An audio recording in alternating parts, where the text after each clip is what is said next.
So I just deleted a lot so I can have room for this video. This video is going to be past 9 minutes. It might even be a whole 20 minutes. I might have to plug the phone in after I record this video because it'll be almost dead. This story begins. In order to understand a lot of things that's going to be said, you'll have to backtrack to where in that other video, that 9 minute video I just made, almost 10 minute video I just made, I basically said that indeed I, it's been a long time since I felt like I was a part of anything or anybody, anything great, you know, have no family, nowhere nobody or nothing I belong to. So I'm always looking for a place, situation that I belong to or in or whatever, validation, among other things. I don't get that. I don't have that.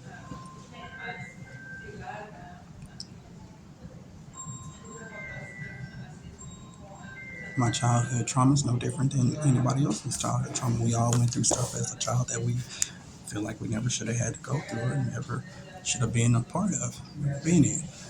Mine was child abuse.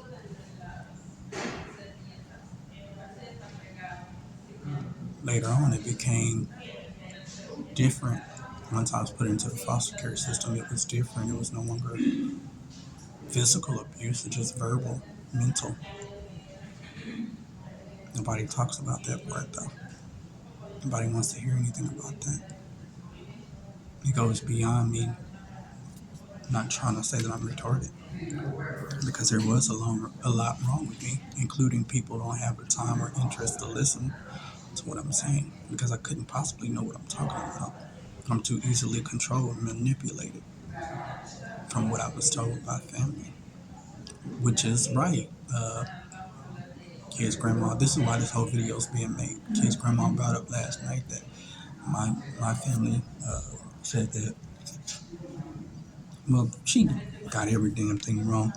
She said my biological as well as my adopted family said that my kids are not mine, when it was never my biological. My dad didn't really, he knew about my kids, but before his death, he really just talked about me getting down there to see them and living my life and not trying to, listen to my mom about too much of nothing. My biological mom, she's so set on, she wants to see my kids, wants to be a part of them, but she's set on, steady defending her actions when it comes to the physical and mental verbal abuse.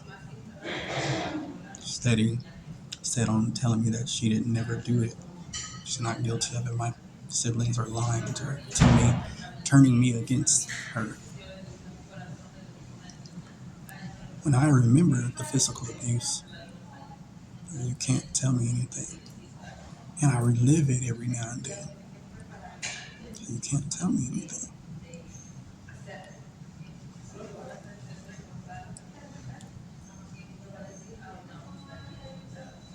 An adoptive family feel like they did everything right, and they did not, but it is what it is. I'm not here to point fingers. What I am going to say is a lot of the stuff that they didn't see or couldn't see, it's more important to learn about Jesus, and he'll get you through anything and everything.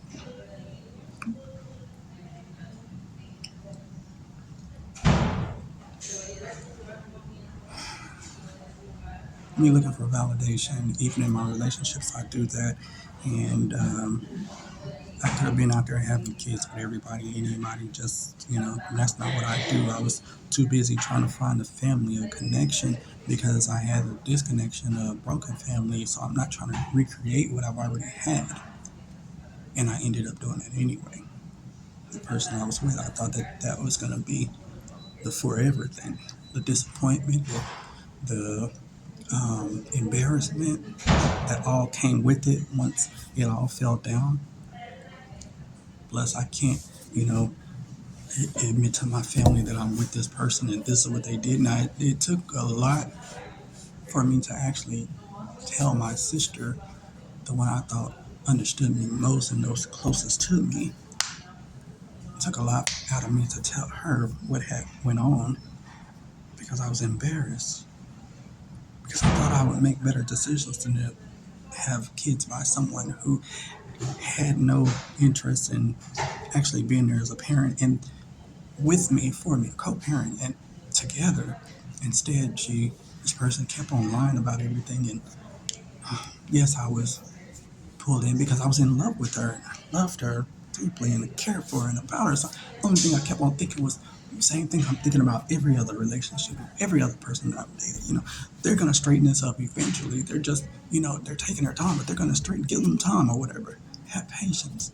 Because I'm impatient, and that's the first thing that people want to talk about is my impatience, as well as my sarcasm, me being a jackass. Everybody want to put that out there, but they don't want to talk about what I've been through and what they're doing that causes that triggers that.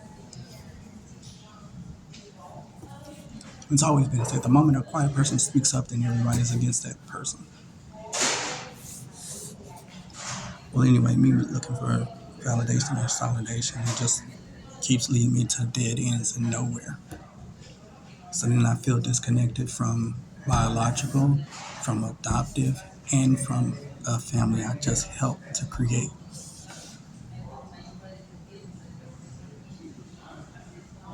On top of that, I'm trying to be there as a parent, as the father, because father, especially black men, have been known to walk out. And I don't want that to be said about me, even though it still is getting said about me. I don't want that to be said about me. So I always try to do my best, even when I'm in the household with my kid's mom, with or without a job. I'm trying my best to do my best to do for my kids, to be there for my kids. If I don't have money to spend on them, I'm spending all the time in the world. If I have money, I'm still spending time and the money. And that's how I make up for the fact that I've created a broken family. That's how I make up for the fact that I never had my biological parents there with me or for me. And on top of that, I feel like somewhere along the line, my adoptive parents fell through. That whole connection fell through. And my siblings, adoptive siblings, only one of them I felt was really close to me. But then in the end, she felt like she was more. We'll get into that. The story of my journal, the story of all of this is right here on, oh my God, I almost said Instagram. The story is right there on YouTube. Anybody cares to see all of it, talk about all of it. Something I wrote in the notes back at the time where Facebook was really just coming out. They had a section where they called notes. Well, something I wrote in there was, who am I? Who am I? Something else I wrote, um, oh my God, I am so sorry, I forgot what it's called, but um, it's like a story of, I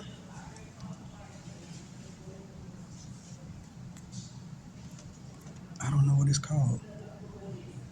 It's who am I and something about an identity. Okay. So anyway, those are two things that, you know, I would recommend somebody read. Mistaken identity. That's what it's called. Oh my God. Yeah. It was years ago, so forgive me. I'm allowed to forget my own stuff. Hell, ain't nobody else reading it, but I'm allowed to forget my own stuff. But the thing was mistaken identity. That's what it was. Who am I in mistaken identity? And they go hand in hand. I don't know which one I wrote first. I don't know. I just know that they were both written and with the same thought, basically. Yeah, they might say different words, but they same thought, basically. I don't be friends with a lot of males or men or whatever. I'm more or less friends with women. Um, it's been like that. But they say if a man is friends with a whole lot of women, watch out for that man. Well, that's not necessarily true.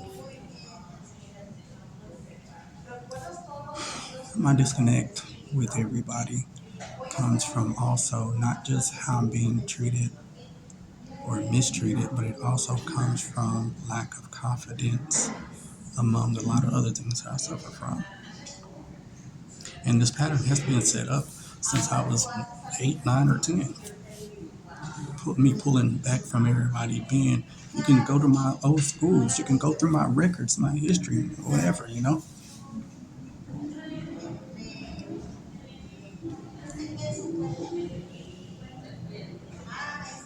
When it comes to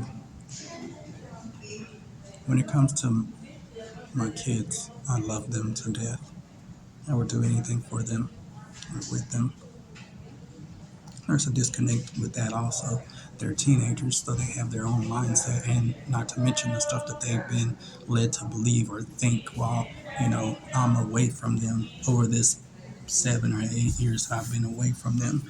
So they've heard a lot, and I was never there to, you know, but throughout those years that I was away while working at Walmart, while having a job, a stable job, I made it my business to make sure I was getting them stuff that they needed, not necessarily what they wanted. I was uh, doing school supply as well as winter wear for them. Now there was a time I was buying toys, but that came to a halt as they started getting older. My son even talked about that last night or a couple of nights ago. You know what they gonna get for their birthday or for Christmas, and they don't need no toys. Um, they rather the money. Well, he'd rather the money to go get something than to actually be trying to get him something. My daughter is very well outspoken now. He is also, but the grandma was trying to lead me to believe that he's not so outspoken when it comes to me. I've always ran an open door policy, just be respectful when you come to me. My kids were said to not be my kids and be unaccepted by my adoptive family. And they switched tracks on me after a while, but it was already too late. Damage was done. Damage was done. And they drugged me, and I wrote about that in my journal, and it's on um, YouTube. They drugged me through the mud. They really took it to me hard, and that was a part of the disconnect. So when you talk about me and family, please don't be offended. Don't feel disrespected when I say I have no family, no matter which direction you look at, no matter what last name you're talking about. Don't do it. Realize I'm not being disrespectful or hateful. It just is what it is. Tough love is not disrespectful love. Tough love is not. It's not like that. And reverse psychology don't always work, especially when a person is already scorned, hurt, tore down, and feel abandoned, and left out among a lot of other things.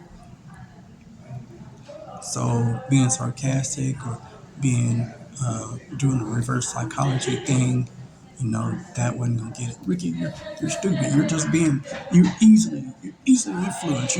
No, that's not gonna help. I came to you for help. You're supposed to comfort me, and we'll get to all of that later. Just help me do what I'm trying to do first.